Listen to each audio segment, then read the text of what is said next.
Welcome back to the Blathering. I'm Ken Napzok in a sweltering studio in a dying Burbank, and we're here for episode, I checked, it's official, episode 69 of the show. Go ahead, say it this once. Giggity. You dirty little bleepers. All right, let's get on to it. We got some important stuff here to talk about. You know what, actually, I don't even want this to be important, but I don't want to think that anything I'm going to say is important. There might be things I say and then later on I go, it turned out to be pretty important, but I don't like intentionally getting in my mental car and heading down the important highway. You know what I mean? I am just a bearded schmuck with a microphone, and you can only trust me so far. And we all have our own thoughts, perspectives, agendas, the way we look at things, the way, our minds start to change. And that's kind of where I am here today. I have to talk about the UFO hearing last week. Episode 68 was recorded 2 nights before that, and I talked about stuff there. And by the way, there are probably going to be some things that might pop up. And I know often I'm like your dumb uncle at a barbecue who's like, did I ever tell you that time I was camping in Wyoming and caught 2 catfish with 1 worm? And you're like, it's 50 times. But we've given up trying to stop you. Just tell the same story again. I know that's often me, and it's often me on the Blathering. But anything I say that was repeated from last week is somewhat intentional in the sense of I have a bigger scope. We all have a bigger scope of what's going on. And then the hearing emerged. And then I also spent more time than I wanted to in UFO Twitter last week, which is not nice. It's a place. It's a place. I got out of Star Wars Twitter. I started out in wrestling social media fandoms years ago, got out of that, and I'd take both of those now versus spending too much time in the UFO Twitter sphere. But other people do, and they're doing what I think is great work trying to not just rebut this stuff. And that's the thing. I'm going to start again where I start at a lot of my conversations, because we've been talking about aliens around the Blathering here for a bit now. And no secret. I mean, if you're watching on YouTube, look at the shirt. It's my alien shirt. It's the Guthrie Center of Learning, which is from my satire parody show, Mysteries and the Unexplained. And I was this close, still might find a way to do it, this close to launching, as I've been saying on this show before, the serious version. Like the more like, hey, it's not a character, it's me, it's Ken, and let's talk about things that you've seen or experienced, because I still want to talk about that stuff.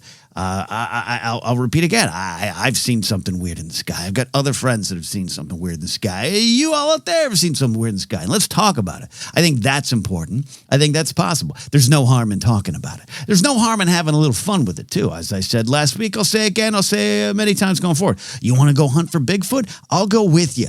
I'll pack a snack. I'll be the team mom and bring some high C and orange slices, and let's go into the wilderness and look for Bigfoot. I don't have that kind of problem. I love it. I'm also fascinated with the people and have been.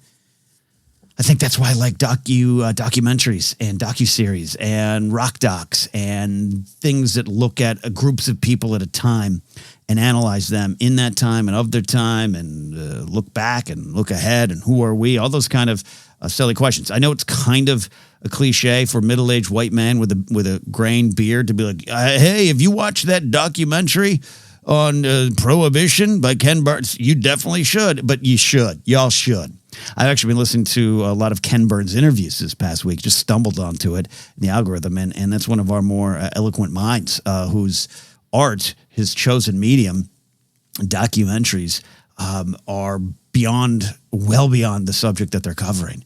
And he goes into that a lot. Someone asked him in one of the interviews, it seems like race comes up a lot in your docs. And he's like, that's because that's our story. And if we ever solve that one, the world is immensely a better place immediately. But we can't and we won't. And we need to know why. And that's part of the story I'm telling. It's part of the story of America as I go through it with my documentary lens. And I love that kind of stuff because I love studying people. So even though I am at this point, I would describe myself a strong skeptic on anything related to mysteries in the sky, that does not mean I don't want to still spend time looking to the skies or still, or not spend time around the people who are fascinated with them. And I don't mean it from the lens of cynicism or snark. If you got a doc about flat earthers, I'll watch it. Definitely not because I think the world is flat, but because I want to know what brings them to that, and why do they make those kind of leaps, and what's the evidence they have in their mind, and what are they looking for in life? What are they searching for? This is no different than trying to figure out why Eagles became one of the greatest bands in the world and watching a 2-part documentary on them, or Fleetwood Mac fighting in the studio. It's fascinating. I'll say this, I've never been what I would call a giant fan of pornography. If you want to watch it, more power to you. You know, moderation is what I would say. I really haven't. Not saying I haven't seen it or willingly clicked on it at times. Let's be honest here, but I've never sought it out. But I've been fascinated with the people. The people are in that. An old friend of mine actually was in a relationship with an adult film star for a while, and to go out to dinner with this, really normal person who had this, I would say, different and extraordinary job that brought with it a wealth, first of all, for her, and also a wealth of problems. And why are you in that? And what brought you there? Why you stay? And then she had at one point tried to leave, at one point couldn't. Only her only friends were in the industry, and there's a reason for that. No, not unlike there's a reason that law enforcement officers usually can only be friends with law enforcement officers, and relationships and marriages are ruined. And that's a human condition thing that I'm fascinated with. It's no different for me, to me, than looking at those who believe in aliens, who want to believe in aliens, who are open to the possibility. I'm definitely I want to remain in that category, and where you take that and where you go. That's where I want to start here. I want to try to be as positive as possible. But a lot's changed for me even since the last time I recorded an episode here. A lot's changed for me in terms of this isn't fun for me anymore, and I don't want to be the dour Debbie Downer in the corner.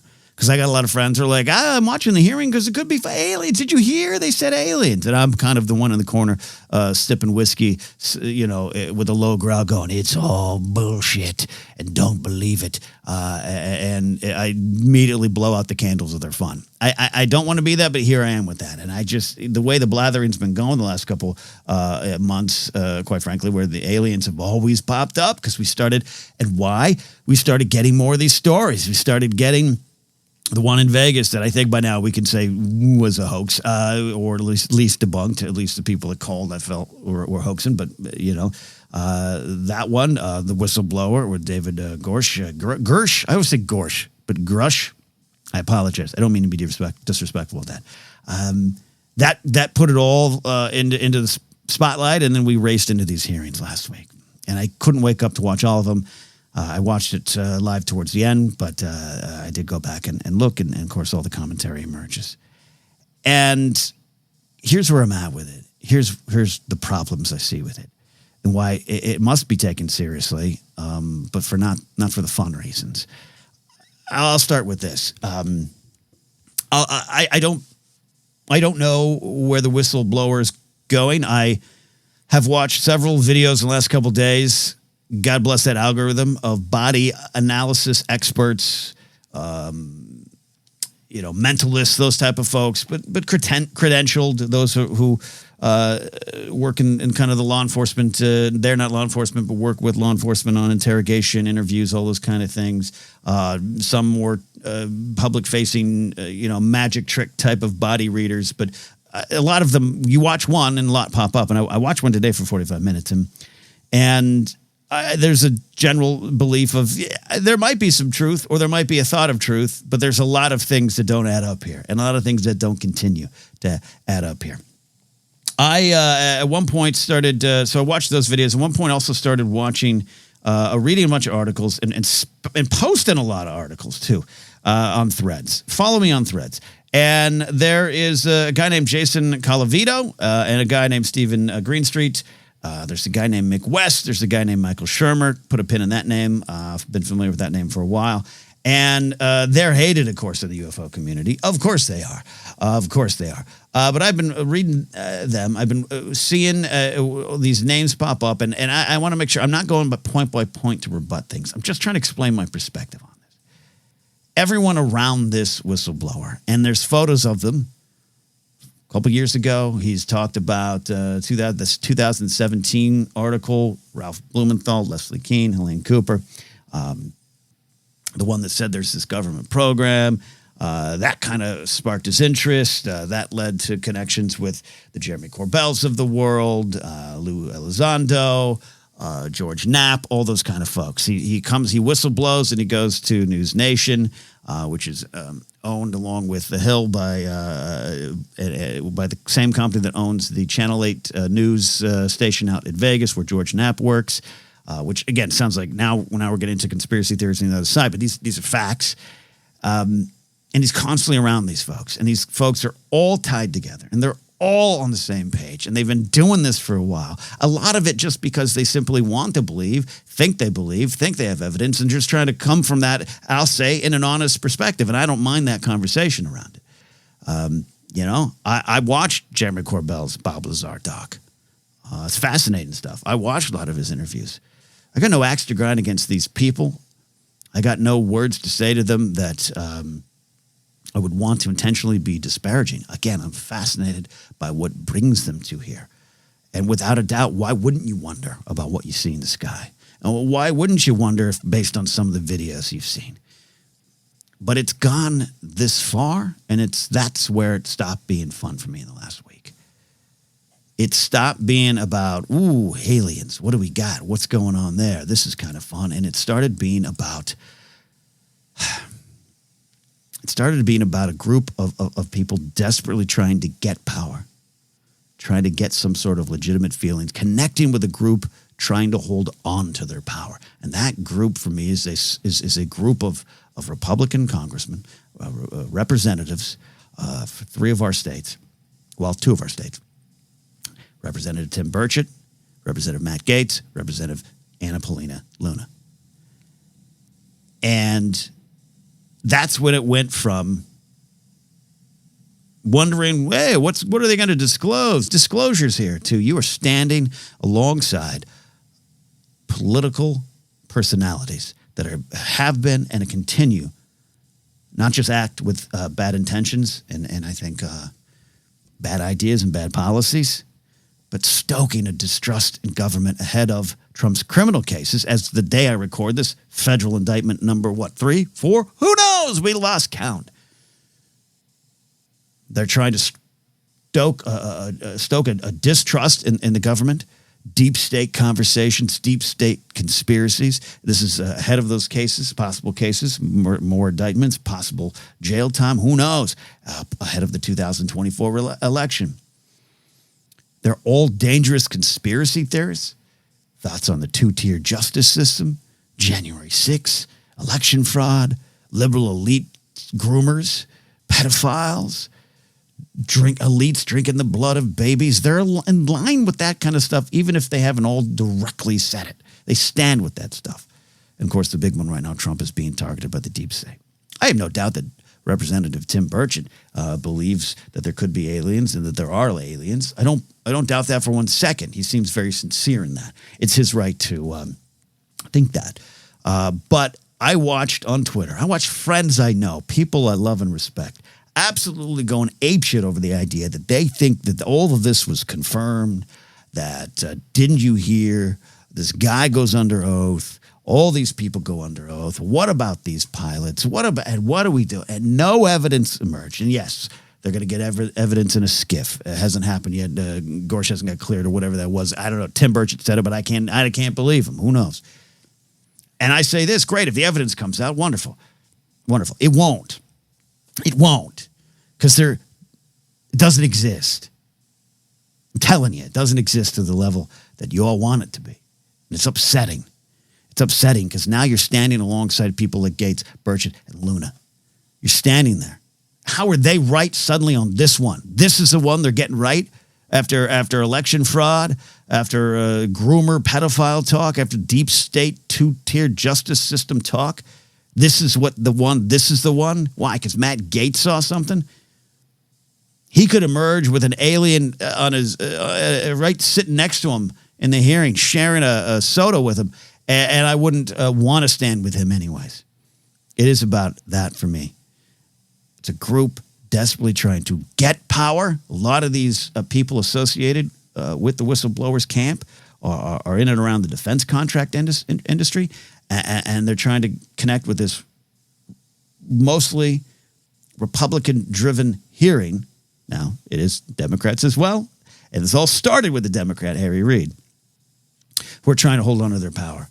And what better way, as I've said before, to keep the just extraordinary amount of money funded into our military. The best in the world, and I sleep under the blanket of freedom they provide, and guess what? I still want to, and guess what? I have no problem with a large amount of money going to our military. I really don't. But it's overfunded, and it's overfunded in a way that should be looked at more closely. And most of it is defense contractors. You should be upset that Harry Reid in 2007 got told by one of his buddies up there at the Pentagon, I went out to Skinwalker Ranch and I saw something, therefore we should investigate it as the government, and they find $22 million and give it directly to Robert Bigelow, an old friend. Bigelow, now one of DeSantis' biggest donors. You should have problems with that. It's not a theory stuff. That's fact. And that's when it really, really changed for me. You've got to look at personal themes. You've got to look at choices. You've got to look at where you stand. You do have a lot of other people in this hearing, of course. Karen Gillibrand, Marco Rubio. I'm not a fan of Marco Rubio, but every time he talks about it, the general vibe from him is, I don't know, aliens? Maybe. But I think transparency and finding out if there's something that we need to know about, we should need to know about it. Karen Gillibrand, Democrat, has the for the troops vibe. You had AOC, everyone's favorite or everyone's least favorite, depending on the side of the aisle. AOC at the hearing had some good questions on Twitter. When asked, some people tweeted her some follow-up stuff, and she said, hey, go back and listen to the hearing. And then she went on her social media and did a pretty interesting and compelling live video of, I don't know, evidence, and I'm paraphrasing completely. I don't know, evidence, it didn't seem to be any, but I think more importantly, we should be worried about the $400 billion of our military budget that goes to defense contractors, and that there's defense contractors involved in this. And she's not saying this, but it's something we've been saying on the podcast for a while. It just kind of follows this line of government thinking. I won't even, I'll say it leans to a side, but that's not even true necessarily when it comes to the military-industrial complex. Stoke those fears. Cold War. That's where a lot of this emerged. That's where a lot of UFO talk started. 47 and beyond, earlier and beyond. Yes, there's stories before, and there's hieroglyphics on caves that are suspicious. Got it. But we don't know that. We have to deal with what we do know. We do know that fear has been stoked.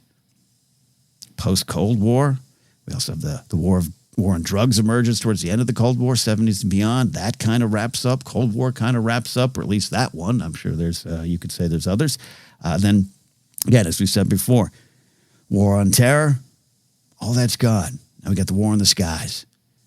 Keep funding, keep getting the money. And now you got a group of shady people, and that's the thing. They are shady no matter any way you slice it.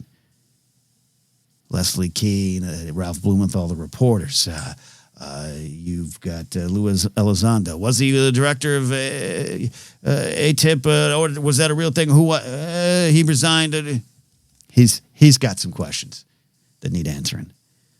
Robert Bigelow, Harry Reid. Rest in peace, Harry Reid. Wanted to do this because he believed it as part of his religion. I don't believe $22 million should be tossed around of our money based on someone's religious beliefs and wanting to prove that. I don't think that's something that I'm standing by. And all of this shadiness has been documented through the work of people like Stephen Greenstreet. Hated. He's got to be perhaps the most hated person in the Twitter sphere. God bless him. I don't know how he lives his life. I retweeted one of his links, and then he retweeted like mine back. Actually retweeted this Blathering, the Blathering episode last week. And I got just a small thing, and no one even came after me. They were going after like him, and I was included. I'm like, how does he get through lunch every day? And then you got Jason Colavito, who's working on a book I can't wait to read about James Dean and the moral panic of the 1950s. which does tie to this. It does tie to a lot of this stuff about our great fears as a nation forming post-war. What are we afraid of? The Russian, the Soviet threat. We got to look to the skies. And the sci-fi stories of the day reflected that. And the pursuit, the belief in UFOs does fall out of that.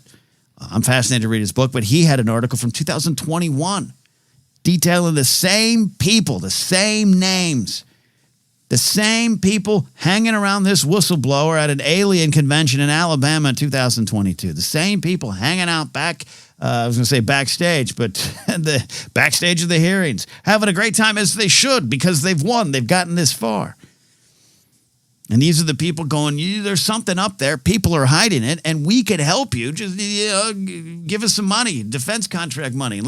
We got the scanners to see it. We got the truth. And that's where a lot of this kind of stuff will headed. Follow the money, that statement that comes up a lot. And then there's just the people like Michael Shermer and Mick West, among others. And there's a lot of people with PhDs and doctorates, and I'm a dumb comic and a podcaster in a dark lit studio. But you should follow those people. There's this Mick West. This has been his life after his first big career ended. His first big career was video game design, in which you have to understand a lot about technology, a lot about 3D rendering, a lot of those kind of skills translated into a lot of the things he does with debunking. But he worked on the Tony Hawk games, which are some of my favorite games of all time, so I'm already on board. But here's the thing I like about this Mick West character. Go seek him out. Go watch him. He has his website, metabunk.com.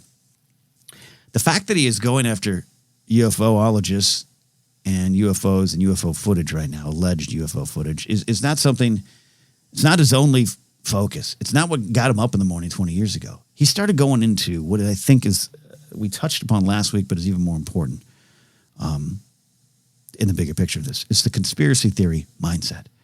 He's written a book on getting out of the rabbit hole. I think it's called Down the Rabbit Hole. I've got it on, it's being shipped to me now. Chemtrails, 9/11. Some of those big conspiracies over the course of time. And to me, those kind of conspiracies and wondering who shot Kennedy might be on the same tree. There might be branches on the same tree, but they're not necessarily the same.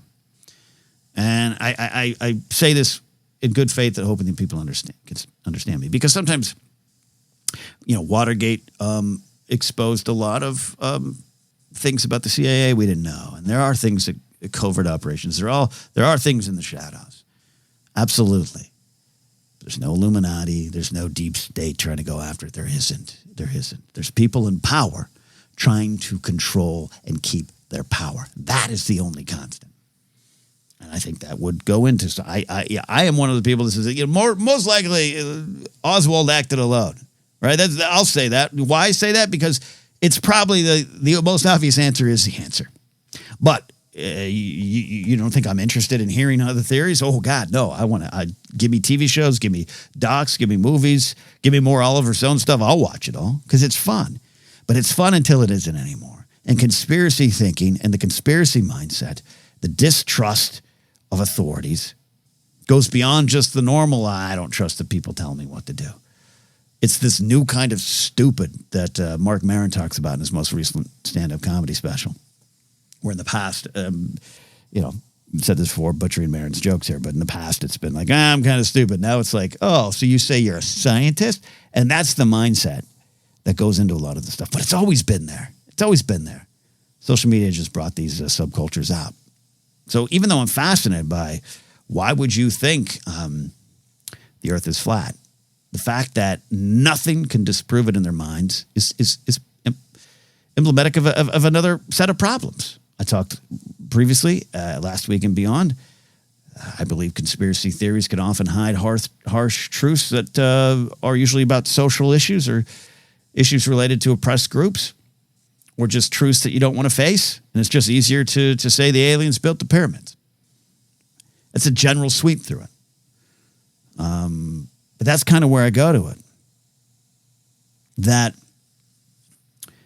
it's okay to say, look, I have this video, but it's also needed to go through it and question it and disprove it And Mick West does it in a almost dispassionate, methodical, boring manner. I've watched a lot of his videos in the last week. He's great. It's almost boring. I almost have to turn it off. I watched him slowly go over a lot of the tic-tac videos, the gimbal, the FLIR, the go fast.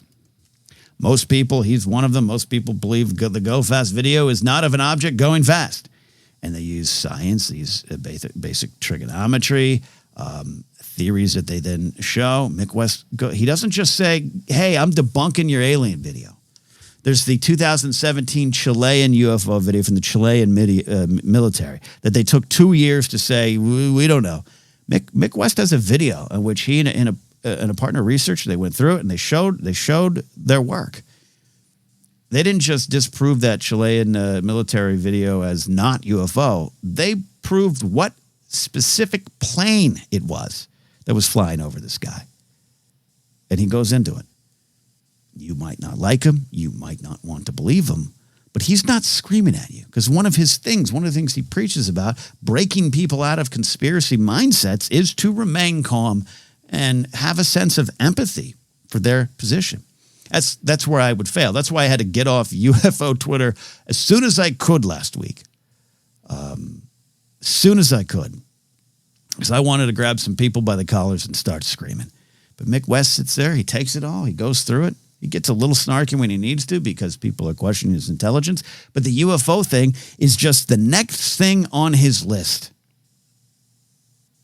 Same can be said for Michael Shermer. Michael Shermer is a longtime skeptic, high education background. I have never met him, but I was aware of him. I was aware of him for a long time because he worked closely with a guy named Donald Prothero, a professor, geology teacher at some schools there, and he and Shermer for a while worked on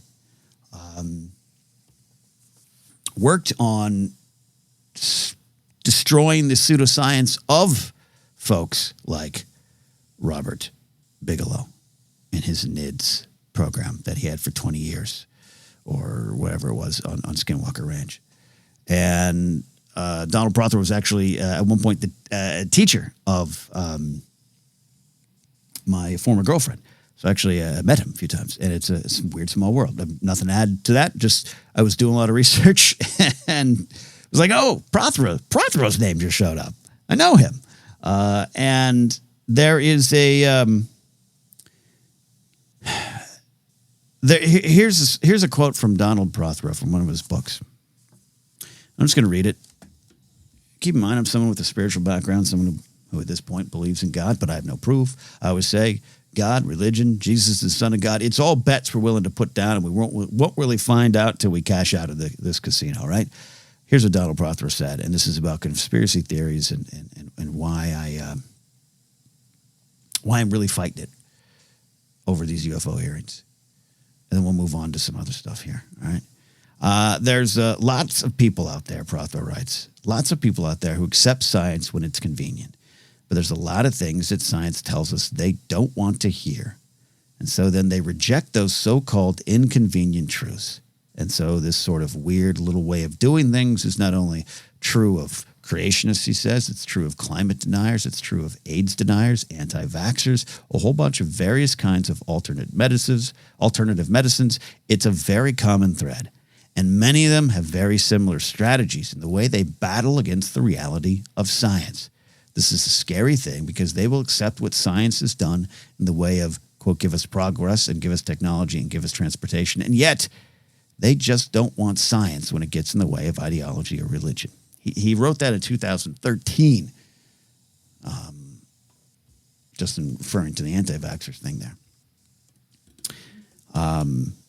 That's where my heart is right now. Every little detail in there, that's his words, not mine, but that's where I'm at, where you have these reasoned, intelligent people. You have a lot of NASA, a former NASA engineer, engineer gave a thread on Twitter today that Mick West had responded to, detailing over 10 incidents where radar readings and stuff had confused them, and what they thought was something wasn't. And you have astronaut Scott Kelly, brother of former astronaut, now was it Senator Mark Kelly, talking about a story. This is like a month or so ago on video, telling a story of when he's up there in one of the space shuttles. They were ready to close the payload doors, and they couldn't because they saw on camera that something was in the payload, and they couldn't close it, and they needed to close it, or they don't return to Earth in one piece. And so they go out there get ready to go out for a spacewalk, and they realize what they were seeing on camera was actually something in space, in the sky, in the stars there that wasn't. It was miles away, but it looked on camera like it was in the back of the space shuttle. There's a lot of those kind of things that people are bringing up. Then there's the other side with the Colavito and Green Street side, which is more the investigative journalist side, who are connecting all these dots, connecting the weird conspiracy theorists, the defense contractor adjacent folks. And look, the day after the hearing, we got this idea that the Senate passed a bill, large bill, but also had an increase. $27 million was the increase for the All-Domain Anomaly Resolution Office, the AARO office you keep hearing about. And although the total authorized funding level remains classified, this story I'm reading adds. This is this bill sponsored in part by Kristen Gillibrand, who wanted a funding boost in the Armed Services Committee. So you got the follow the money folks, then you got the debunkers who are basing it on science, who are basing it on reason. And then in the middle of it here, you got the same people over and over for nearly 30 years, all these connections, connecting this threat that must be addressed through contracts and funding and uncovering the truth. The Travis Taylors. And I watched the adventures, the Secrets of Skinwalker Ranch. It's fun. It's silly. I'm fascinated with these folks. It now is a new level of danger to me. Dr. Travis Taylor, Jay Patton, George Knapp, Jeremy Corbell, Robert Bigelow, Harry Reid, rest in peace, Leslie Kane, Robert Blumenthal, Jay Lukastik, Hal Puthoff, Uri Geller, Brandon Fugel, Lou Elizondo. Some names jump on, some names leave, but it's the same core group, and they're all around this whistleblower. But what about the pilots? What about the pilots? Dave Fravor, Commander Dave Fravor, seems like a good guy. My previous line of work put me around a lot of police, fire, and former, current, and future military personnel. One of my friends is actually still married to a former F-18 pilot who flew them for 30 years. He's now a commercial pilot. I been around those folks. Good folks, good careers. I think they're highly intelligent and capable in what they're doing. I also think they love talking dog commercials, dumb action flicks, and don't have a lot of wit and insight to anything outside of the cockpit. And that sounds snarky. It is. I don't know Dave Fravor, but he has the look of every one of these folks I've hung out with for 17, nearly 20 years in my last line of work. And I believe exactly. And he said he's the only one. He's the only one I believe, to be honest. Well, the other pilot was Ryan Graves. I understand where both are coming from. But this Fravor guy admits in the hearing, I didn't want, they had to ask me 6 times to be here. I don't want to be here. He was reluctant to tell the story. There is a stigma. But the other thing on the stigma thing, this group that I just read and all the people around them, they really hide behind that stigma thing a lot, I think. Because it's a great idea, but it's quite a shield. Quite a shield. There's just a stigma talking about this. But anyways, here's a load of bullshit. Don't question me on it. Stigma shield. Anyway, here's some bullshit. Believe it. Get more money for us. Believe it. Go to conventions where we get $10,000 a weekend. Here's our grift. Don't question it. Stigma shield is up.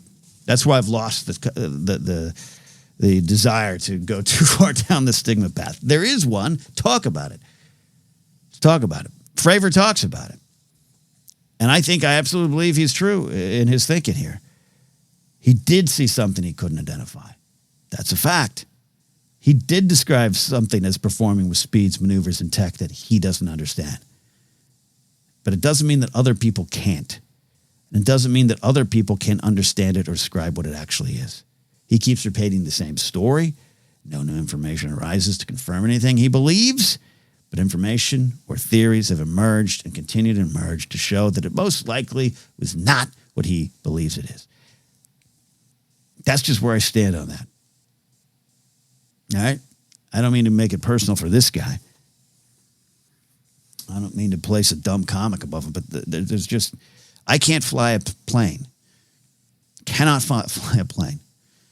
A lot of them have backgrounds that do go beyond just flying to the plane. I understand that. But they are not the authorities.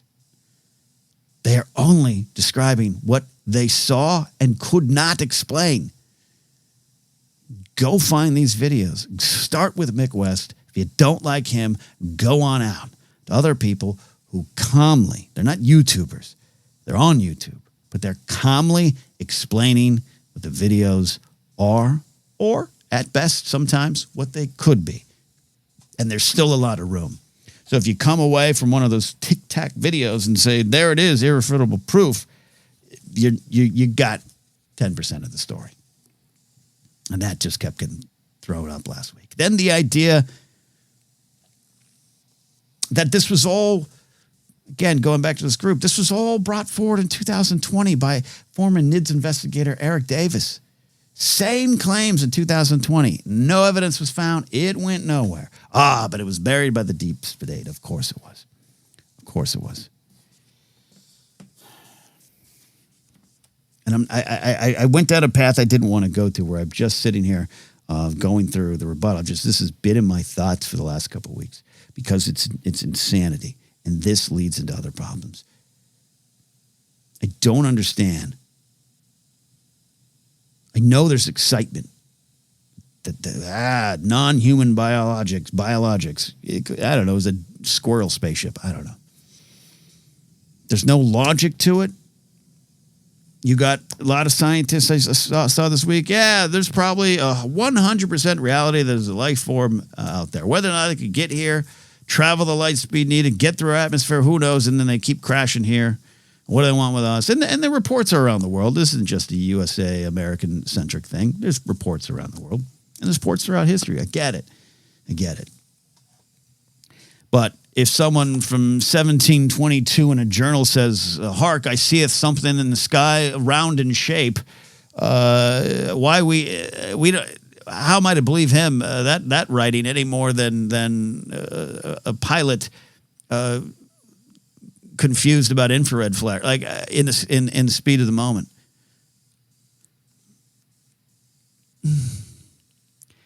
This leads to dangerous lines of thinking. If you don't think that, look at COVID. Look at January 6th. Look at where we are. And I'm not even saying it's all coordinated. I'm not even saying this isn't some big giant coordination going on by the conspiracy theorists, that it's all connected. This is how people react. When faced with something that was historic in our time, historic on a level not seen since the 1918 Spanish flu pandemic, but COVID comes along and it was earth-shattering. People lost lives. Within days of the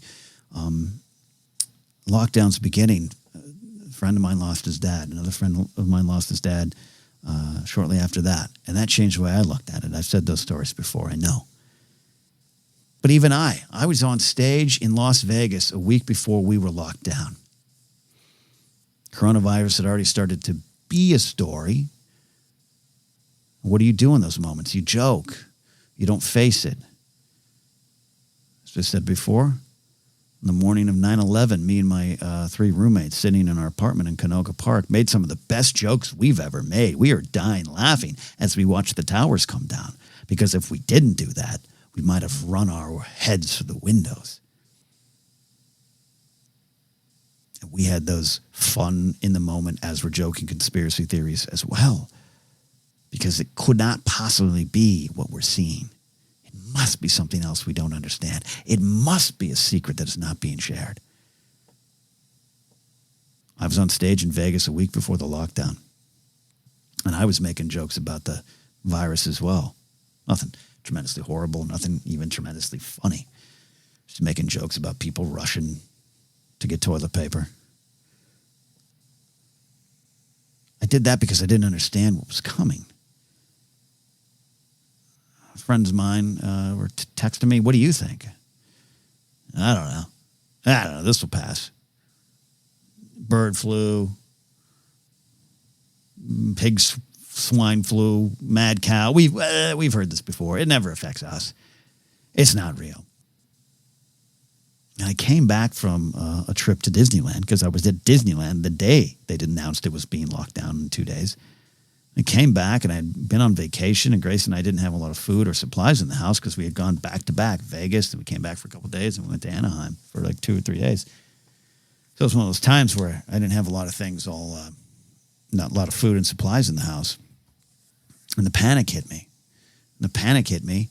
And I started questioning what was really happening. Calling friends. Well, I heard this. I heard there's martial law is coming, this and that. I started believing every theory in the world except for the one thing in front of me, that a virus was sweeping the world and we needed to address it and act accordingly.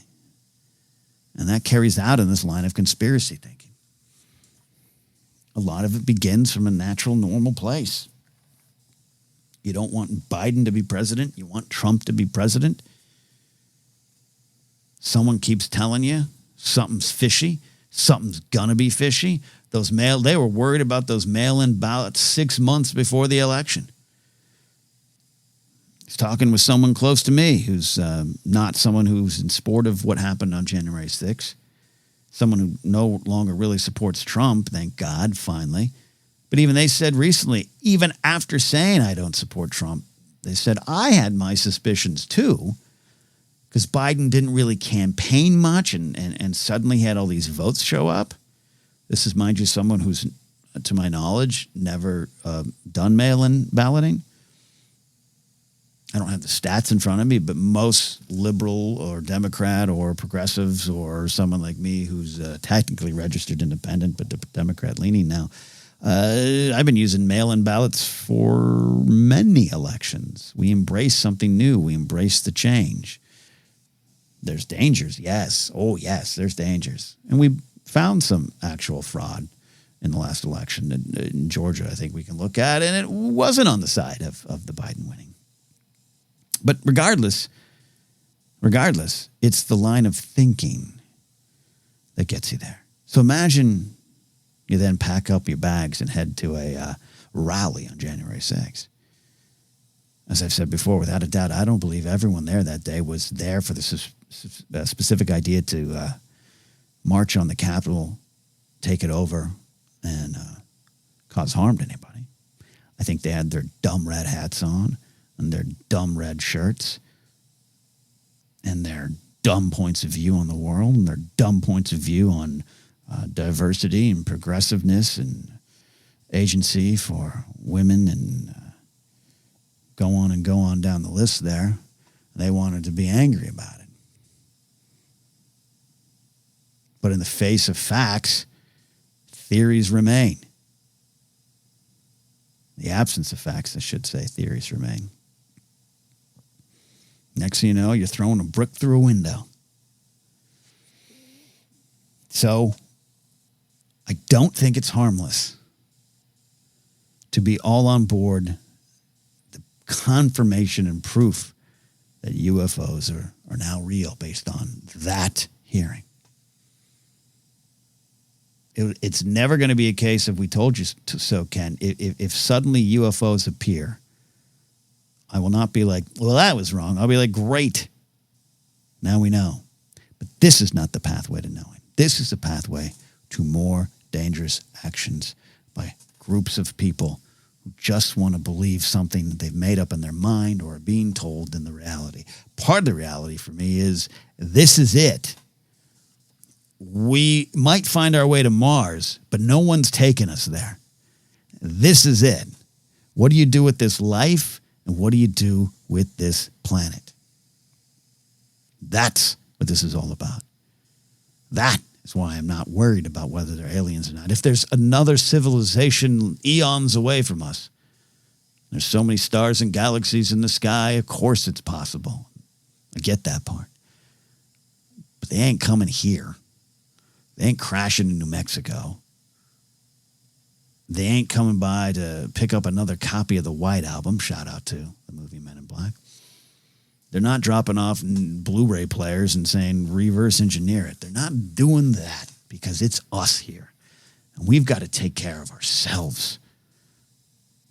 We've got to take care of this planet. We've got to take care of all of our people. And that's where I want to focus on. That's where I want to go. So I am sad that I now have to be the grumpy asshole in the corner of the room saying, nah, there's no aliens, at least not anything that these fine folks are talking about. I don't want to be that. I'm moving farther away from it. And when I say I'm moving farther away from it, I'm moving farther away from being the jokey, fun YouTube D-level personality on a show with C-level personalities for the last 5 to 10 years. I can make a lot more money, get a lot more people to listen to me here if I just did an aliens are in fact real show. What stories do you got? If I was just plain on the surface of things. But this all ties even to how I talk about pop culture and why I'm on about how you talk about pop culture, how you understand pop culture, how you work with all of it, how you understand media. It does translate to the world. It does. It does. And this is no different. We all have personal themes. The one theme that this whistleblower has shown in his interview, and I saw a couple people talking about it, it's not an original thought from me. He is a man who's constantly looking for belonging. Strong Pittsburgh family upbringing, goes in the military because he, in his own words, respects the uniform, wants to be a part of it. Even makes sure to say that he's not talking bad about all the government. I don't want to have that kind of view on it. I want to be part of that. Hopes that maybe coming forward with all this stuff will bring the world together. We can all be part of that. He has a desire to belong. And I think, because he's never seen anything directly, just been shown and told things, I think he connected while searching for greater answers. He connected with a group of people that said, you want to belong, you want to have this important task, be part of us. Come to these conventions, come hang out with us. We'll tell you what's really going on. You're in a position to know that, right? And I think, in my estimation, that he believes it because he wants to belong. And he believes in his heart he might be doing something right. I don't know if he's outright lying. I don't think that. It doesn't read that way. But I think his personal themes led him to this spot. And that's why I don't just simply talk about whether I like or don't like a space saga TV show or a superhero show. I don't just have snark about movies or TV shows or music or celebrities. I treat it all with the respect it deserves because all that is our art. All of that is our culture. It's how we inform ourselves. It's how we look at ourselves. It's how we tell everyone else, here's what we are. Here's what we like because here's what we believe in. And I think that applies to this situation as well, too. And sorry, I could do some wacky stuff. What did go wrong with Secret Invasion? I haven't finished it. I liked it so far. I haven't finished Secret Invasion. Maybe the ending was bad. I don't know. But I'll say this. I saw a lot of people tweeting about what they thought that show was about. And that wasn't fucking it, you idiots. Pay attention to themes and stories and what the art is trying to communicate. Listen to people and their personal themes, their choices, what they actually are saying. That show is about what we're talking about. When you don't know who to trust and information and facts are on a slippery slope all the time, and you're trying to process the trauma, scrolls find a new home, the world's still surviving the blip, and you have some understandable and righteous concerns, and it leads you to being disenfranchised, to being feeling like you don't belong, to feel like there's something working against you. So that drives you to a point of action, terror, radicalization that you wouldn't normally find yourself in. You started in a reasonable spot and you ended in a place lacking reason. That is what the show Secret Invasion was about. I haven't finished it. I don't know if every decision was the best. That's not the point. That's not how I discuss pop culture. I discuss what the artists are saying, because that is what they're saying about our world. It all ties together. I'm Ken Napzok. That's it for now. This is the Blathering. I'm a little grumpy. I'm a little angry. I'm also really hot. I'm definitely hungry. Follow me on all the social media platforms. I'm posting more and more in Threads because Twitter, X, whatever the hell it is beyond the pale now. But that's that. Support me on Patreon if you want. Get the Hope t-shirt at the merch levels. I posted one of my more recent stand-up comedy sets. This is part of the Mark Ellis and Friends show we did in San Diego. We got some good tape, and I thought I had such fun at that show and had such a fun set. I'm going to share it. It's on my Patreon page, so if you want to see some stuff there, check it out. All right, that's it for now. I'm out of here. Aliens might be real, but it ain't what they're talking about. See you next time here on The Blathering.